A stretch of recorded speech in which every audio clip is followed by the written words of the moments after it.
Welcome, Greek U Nation, to episode number 245 of the Fraternity Foodie Podcast. I'm your host, Mike Eilon, CEO of Greek University. I'm a speaker and a two-time author. Our second book is called From Letters to Leaders, Redefining New Member Education and Leveraging Belonging to Eliminate Hazing. So go and pick up that book on Amazon today. We call these episodes the Fraternity Foodie Podcast because there's nothing like great food to bring college students together. Fun fact, I love ensuring that our students who listen get the raises they deserve at work and get higher starting salaries, especially given the rising college debt that all of these students are being saddled with. I'm frequently mentoring new professionals and doing just that. And now today we have the expert with us that is going to help explain how we can make more money at work. How great is that? So our next guest is Laura Browne. She is an author, speaker, corporate trainer, and business coach with extensive experience in global human resources, coaching, leadership, and professional development. She has written 10 books and many business and career articles. She's written for Forbes. She's been featured in Cosmopolitan, Family Circle magazine, the San Francisco Chronicle, Arizona Woman magazine, USA Weekend, and also in the book called Creating a Freelance Career. Her most recent book is called Increase Your Income, 7 Rules for Women Who Want to Make More Money at Work. I mean, what a goldmine. Welcome to the show, Laura. Thank you, Michael. I am so delighted to be here. We are so excited to have you. I mean, I can't think of any more pressing issue than making more money at work for our college students who are listening right now. I mean, your message is going to resonate. I promise you that. Thank you so much. Well, exactly. We all want to make more money, but we just don't know how to do it. That's right. I mean, we all want it, but it's like, who's going to show us how? We need mentors. And I think that's kind of the one issue that I've noticed with college students today is there's not enough mentors. There's not enough coaching going on. I wish that everybody in college right now listening would have a mentor, somebody like you, somebody like me, to bounce things off of, people who have been there and who've done that. But all too often, they're depending on their peers for advice. And it's like, this peer is still in college with you. They've never been to work. What do you mean? So, to me, I think, what you do is just fantastic. But you know that. I tell you that. So that's good. Thank you. Now, you decided on Clark University, which is in Worcester, Massachusetts. Please don't pronounce it wrong, for your undergraduate experience. You know what I'm talking about, Laura. Yes, I do. You're laughing because you know. Yeah. So what made you decide on Clark? Well, that's funny. I did not plan to go to Clark. I actually was at another school. And Michael, I'm a little embarrassed to tell you this. I was at SUNY at Buffalo, which I know is your school. That's my alma mater. Okay. So it was so cold. And I'm convinced that's why I'm in Phoenix, Arizona right now, because it was so cold. And the school was very nice. But my freshman psychology class had 500 students in it. Yep. So that year I was visiting my high school friends at different colleges, and I went to one friend's college, and one of the teachers was really nice and let me into his class. And there were 15 students in there learning philosophy. And I said, this is where I want to be. I don't want to be with 500 students. And so I ended up, they had a great psychology program, loved it. So I transferred. I had a great 3 years. But my suggestion is, if you're not sure if you're in the right place, transfer is an option. And let me tell you what, it really worked for me.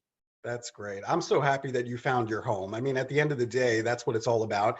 And, some students need a smaller class, more intimate size. Other students are kind of unfazed about the 500-person lecture hall. But you're right. I mean, there's 30,000 students that go to the University of Buffalo. And it was so overwhelming for me at first. I almost quit. I tell this story all the time. I almost left, and I called my dad after my first semester freshman year and said, I have no idea how to integrate with these 30,000 students. It's so overwhelming. I don't even know where to begin. I mean, it's like it's just overwhelming at first. And luckily I found the fraternity, and this was 70 people, that I could count on. And within those dynamics, I can figure out where I fit. But within 30,000 students, I was like, you've got to be kidding me. I mean, that is exactly it. You see, and I didn't find my fraternity or my sorority. Yeah. And if I had, I might have stayed. You might have stayed. I mean, everything changed once I did that. And so, I definitely encourage students to get involved with clubs where you can make Mhm. your world a little bit smaller and make it more intimate, which is kind of what you were looking for. But you don't know what you don't know. So it's like, all right, so you went to Clark, it all worked out for you. So in the It end, it did. was fine. Yeah. Now, you've spent 10 years as a consultant where you deliver training and coaching to high potential female leaders from Fortune 1000 companies through Women Unlimited. And then Mhm. you've also coached leaders and managed professional development programs for 9 years at Blue Yonder, which is a global technology company. And you're the author of this new book talking about increasing your income, 7 rules for women who want to make more money at work. You helped one of your clients, I was reading, get a 15% higher new salary. Mhm. Unbelievable. So all of our listeners right now are just waiting for this answer. What are the 4 words that you can use to get a higher starting salary in the new job? Okay, so let me tell you, because a lot of times you don't think that you can negotiate, but when you hear the salary, first thing you need to do is thank them, of course, and then do a quick reinforcement of why you are the right person. I know I'm going to add a lot to the team. I know I can do this. And then you pause and you say, is there any flexibility? And then stop talking. Don't talk them out of it, because what we want to do is say, I know it's not a good time, or I know it's a good salary. No, just stop talking. Now, a lot of times what they'll say is, well, I don't know, because maybe it's not the hiring manager, maybe it's the HR person. And all you have to do is say, will you please check for me? And that's it. Now, I got to tell you though, that person that got the $15,000 increase, she used that question. She said, is there any flexibility? And the woman immediately said, oh, yes, there is. And she was so upset. She thought, then why didn't you tell me that? But because of that, she said, is there any flexibility? She said, yes, there is. Great. Would you tell me that? The woman came back, flexibility, and you got $15,000. So don't be afraid to ask. Now, the answer could be no, but what if the answer is yes? Right. What a great rule. And I think you should play that card no matter what the starting salary is, right? You Yes, should just yes. go in knowing that you're going to say exactly that, just like that, no matter what salary they come at you with, Well, right? okay, Michael, it's so funny you say that, because at one of my jobs, they offered me a really good salary. It was really good, but I had to listen to my own advice. And I did say, and I mean, it was really hard to say, is there any flexibility? And I did get a higher salary, more than I expected. So again, why not ask? Might as well ask. And you had another client that got a $14,000 increase in pay, and then 6 months later got another 8,000. Yeah. So give me 2 other things that you can ask for that will get you some more money. Absolutely. So a lot of times people don't even think about hiring bonuses. So when there's a bucket of money for salary, but there also might be other buckets of money that are bonuses. So you could ask for, is there a hiring bonus? Sometimes, because a lot of times you have to relocate, there is a relocation bonus. Now this isn't as usual, but sometimes there's a stay bonus that if you stay until the end of the year or 2 years, you actually get a payout. And so what I always suggest is just ask, are there any other incentive programs that I would be available for? So just see if there's anything else. And the person might say, oh yeah, there is this, but a lot of times, unless you ask, you don't get it. That's so true. If you don't ask, you're not going to get it. So you might as well ask. The other thing that I'm really wanted to ask you about is that I think like the employees, let's say a new college student or a recent grad, Mhm. they might be afraid of asking their boss for a raise because they're thinking that their boss is going to be annoyed or their Mhm. boss is going to be angry with them if they ask for a raise. But you think the opposite is true. You think your boss is going to be happy that you ask for a raise. Why is that? Absolutely. Okay. So first of all, I spent years and years in human resources. And so I know what happens. So what happens a lot of times, and people have told me this, they're so afraid of asking for a raise. They say, you know what, I'm not going to ask for a raise. I want more money. I'm just going to go get another job. It's much easier, which I still can't believe, because it's hard to get another job. So ask for the raise. But what happens is they get another job, and then they tell their manager, and their panicked manager then runs into human resources and says, oh my gosh, my best employee just quit. We need to come up with some more money to pay this person. Now, human resources hates this, and this causes a big fight. So managers don't want to go through this. So managers would much prefer that you come and you ask for a raise in a problem solving way, in a business kind of way, which is what I teach. So a problem solving way in a positive way. So it's a discussion, and you can talk about the fact, I'd like to talk to you about making more money. and you can work on it together. And then they have the opportunity to work with human resources and convince their boss to give you more money. They're going to be upset if you come to them and say, I get $10,000 more at another company, so I'm leaving, because that puts them in a really bad spot. And I've talked to managers, and I've been there, where managers had the money, and if and they were about to give it to the person, but the person went out and got another job, and then they couldn't give them the money. So give your boss the opportunity. They will be happy to have the opportunity. Now, they might not sound happy right away, but believe me, they'd much rather have you talk about it than have you quit.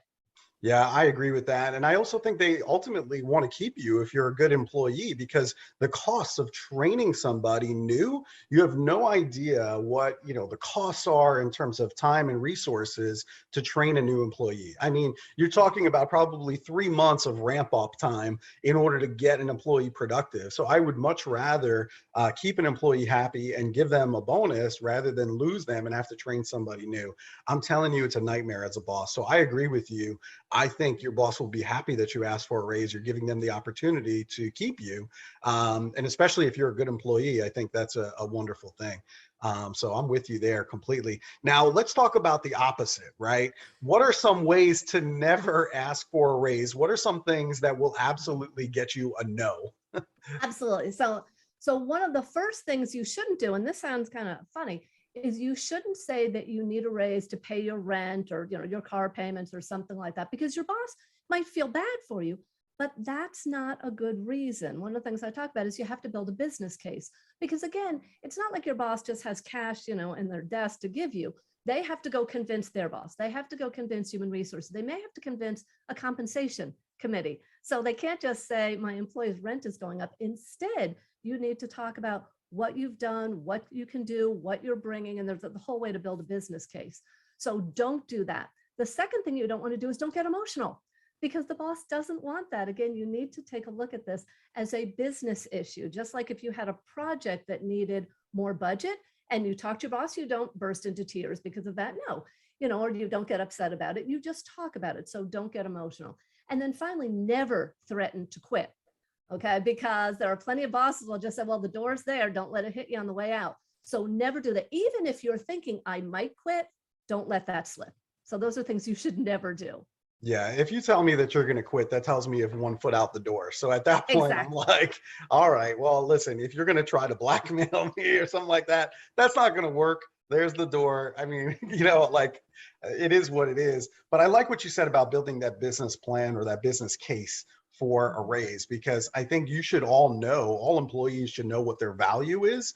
So you should really do your research to understand what similar people in similar roles in similar areas of the country are earning. So that way you can actually make that business case in a logical way, as opposed to being emotional, like you were Yes. suggesting.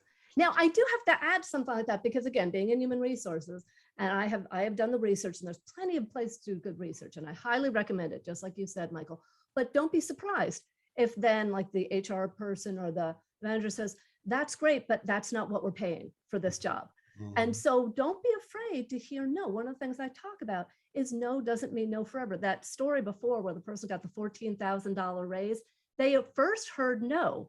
Their manager said, no, there is no money for that. And what they did is they had a conversation and they learned what they needed to do to get the raise. So understand that again, there are a lot of different components. Do your research. Don't be afraid to ask. And even if you hear no, you can then talk about, so what would need to change? What would need to happen? And that will get you started on the raise. I love it. That is some great advice right there. Now, having this conversation with your boss could be absolutely just wreck your nerves, right? I mean, there's a lot of anxiety about having a conversation like that with your boss. There's a lot of anxiety even just going for a job interview, right? And just asking for the job. I mean, that is a stretch for a lot of people, and there's a lot of anxiety around that. Maybe they're not sleeping well at night thinking about their interview or thinking about having that conversation about getting a raise with their boss. So what are some ways to sound and look confident, even if you know that on the inside you're absolutely shaking with anxiety? And so, thank you. So one of the things I teach people is you don't have to feel confident in order to look or sound confident. So it's actually the other way around. So there are some very specific behaviors. So for example, if you want to look confident, sit up straight with your shoulders back, look towards the other person and stop fidgeting, because fidgeting, playing with your hair, playing with your rings, or moving around tends to show nervousness. So if you really focus on being still and sitting back or standing up straight, that will come across as confident. And a couple of things you can do to sound more confident. First of all, speak up. So be a little louder. So people that are nervous tend to lower their voice because they're nervous. And the other thing they tend to do is they tend to talk too fast and just keep talking and talking and sort of trail off because they're not sure where to end up. So what you need to do is, if you're one of those people, slow down a little bit and then stop talking. So for example, make a point and stop and end and like put a period there. So I think we should do this, this, and this. And then you stop. And so I think we should do this, this, and this, maybe this, and I'm not really sure. And I've been thinking about these, and then trail off. So again, there are a couple of very specific things you could do. Now, let me talk to you about the feeling though. So if you have not listened to this TED Talk, Amy Cuddy, I highly recommend it. So go to TED.org and put in Amy Cuddy, C-U-D-D-I. She's a Harvard researcher.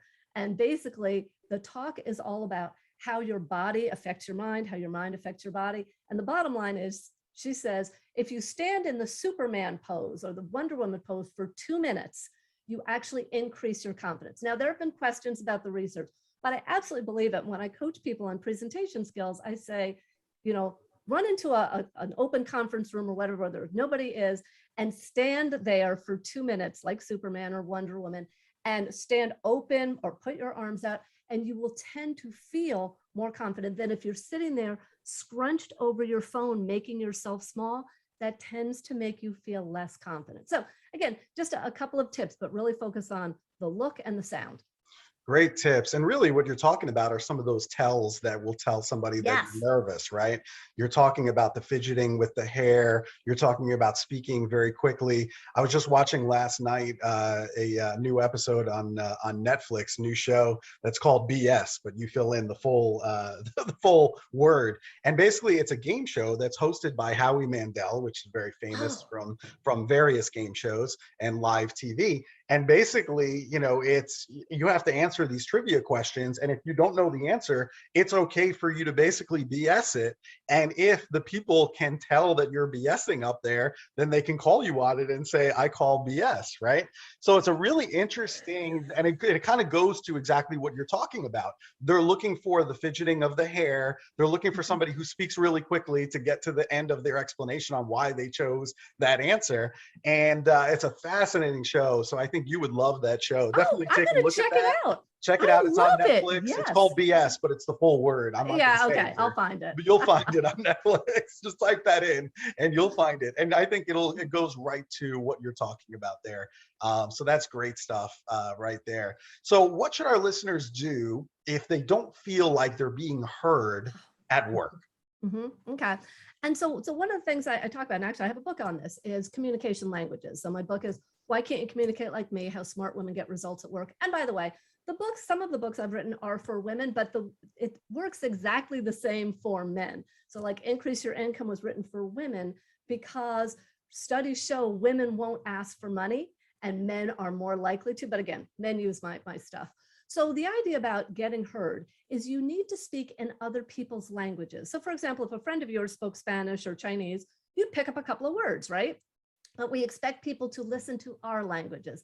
And so the people sometimes like to talk about people or like to talk about facts, or they're faster or they're a little more steady. So you need to pay attention to how the other person likes to get and give information. So let's say it's your boss and your boss really loves details. And so, your boss keeps giving you stuff with details, but you like big picture. And so you keep telling your boss big picture ideas. Well, you're not speaking his language. So what you need to do is adjust. You don't need to change who you are, but adjust and think, okay, my boss really likes details. I should put my ideas into details. So again, the idea is pay attention to how other people like to communicate, adjust. And sometimes it's very small. Sometimes it's just that you stop talking and let them talk. Or sometimes it's that you talk a little bit more about people and feelings. Or sometimes it's you speed up. But whatever it is, make a couple of small adjustments so the other person can really hear your language. Very good. And it is important for people to feel like they're heard. So I would suggest to all the employers out there, if you're the boss right now listening to this, you need to make sure, especially with Gen Z, they want to know that they're being heard. If they feel like they're not being heard at the office, then forget it. You're going to lose them. I promise you, Yeah. they're going to walk out the door. So Hmm. anyway, so very, very important lesson. And something that I've needed to work on.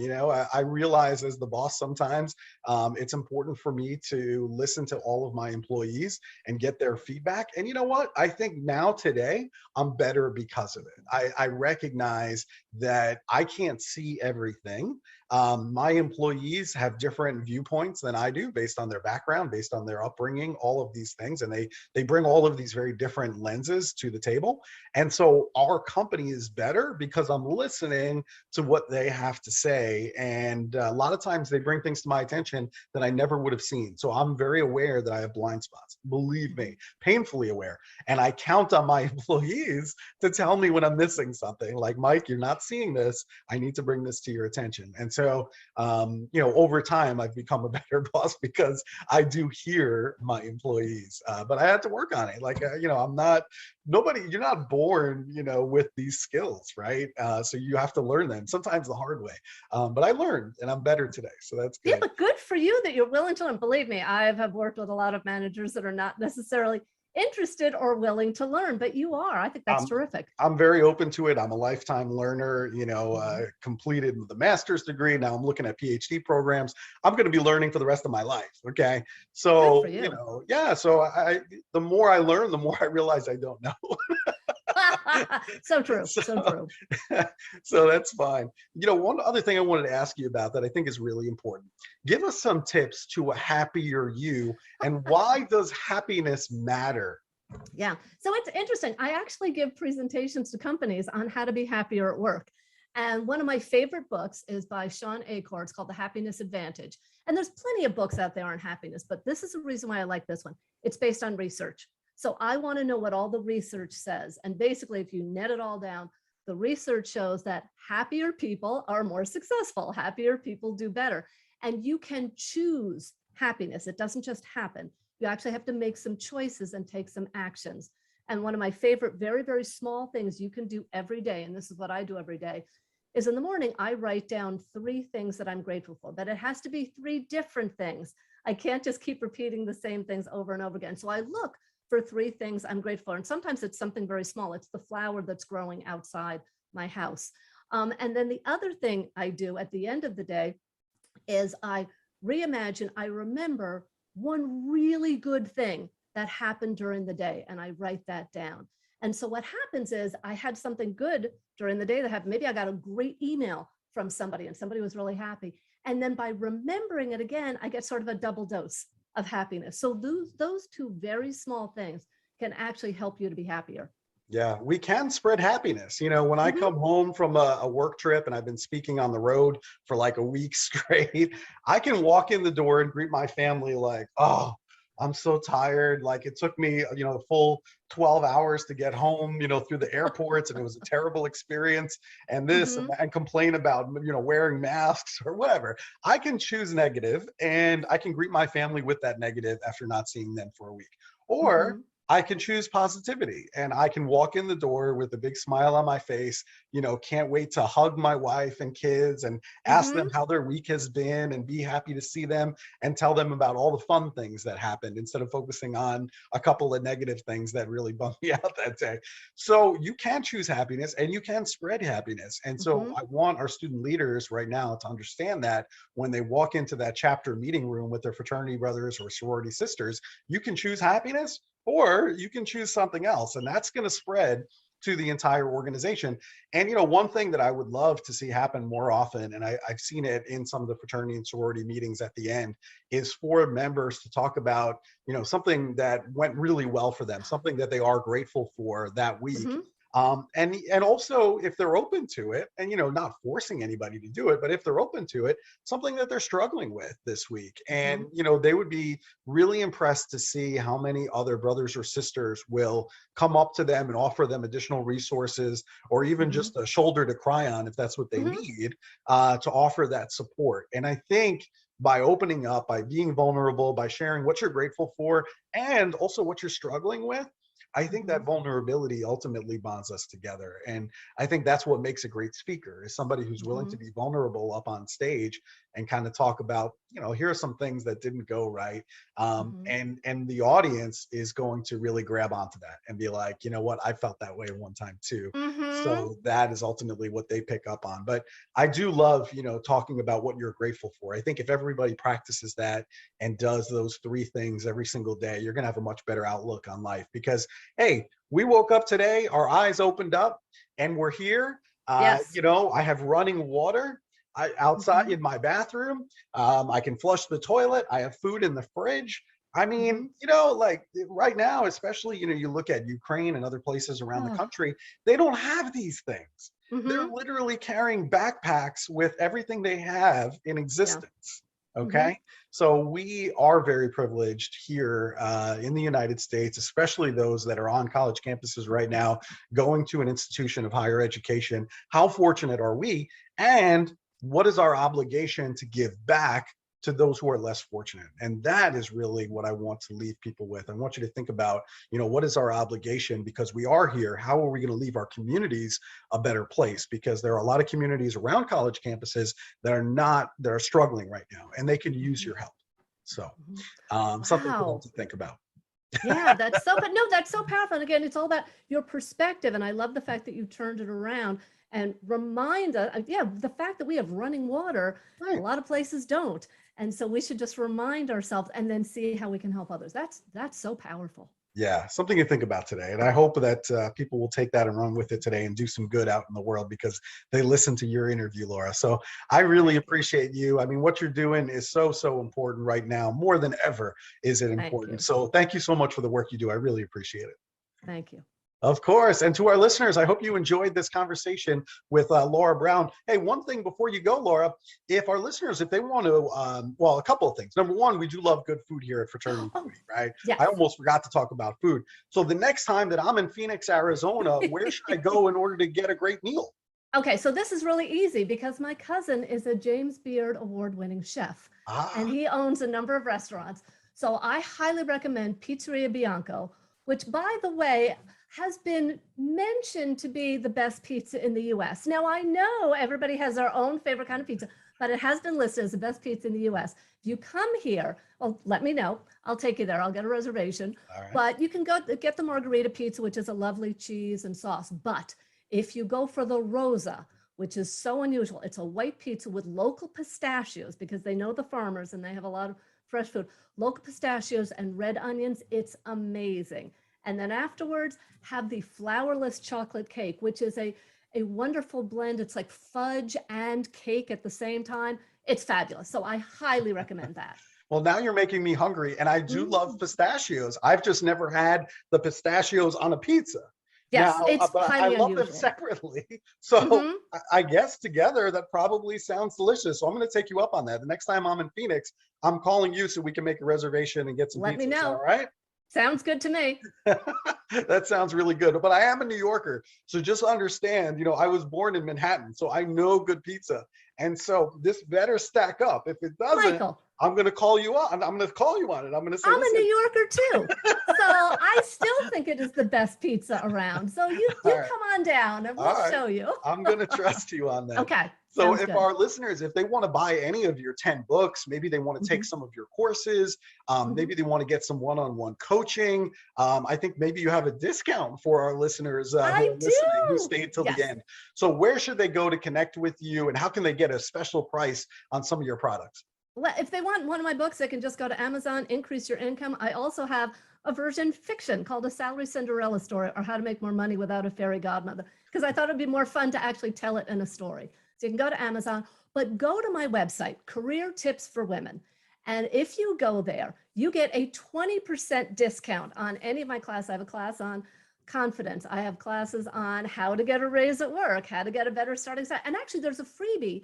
You can just watch a video and I will explain a little bit more on how to get a raise. So go ahead and take a look at that. But for a 20% discount, put the coupon code in FOODIE, and you will get a coupon. You will get a discount on that and on the coaching. Or you can just send me an email if you have any questions. Laura.Browne, BROWNE, at Career Tips for Women. I'm happy to answer any questions. That is fantastic. You are the best, Laura, offering our listeners a discount.